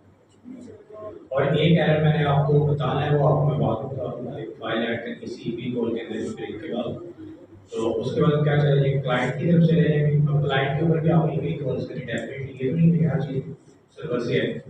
अब अगर मैंने कहीं पे टू ऐड दिखाना है या अगर मैंने टेबल्स का डाटा दिखाना है या कोई भी चीज़ दिखानी है, वो तो मेरी क्लाइंट साइड की नहीं है, वो सर्वर साइड तो नहीं, वो क्लाइंट साइड पे है। तो क्लाइंट साइड पे आप ईपी कॉल्स कैसे करें, तो आप वो देखें कि पहले कैसे होती थी और अब आप कैसे करते हैं। लेकिन सर्वर के ऊपर एक कॉल्स करना किसी को कोई मसला हो,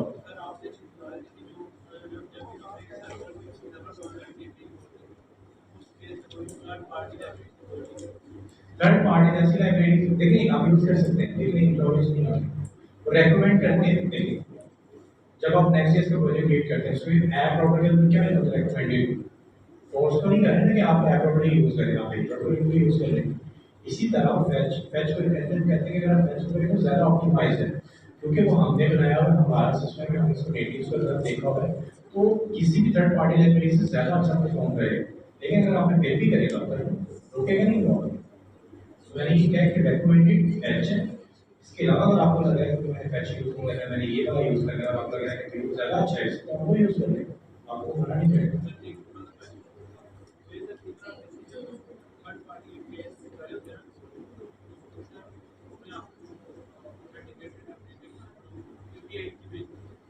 सर आप फैच के अंदर हर चीज़ भेजते हैं, एड्रेस भेजते हैं, हर चीज़ भेजते हैं।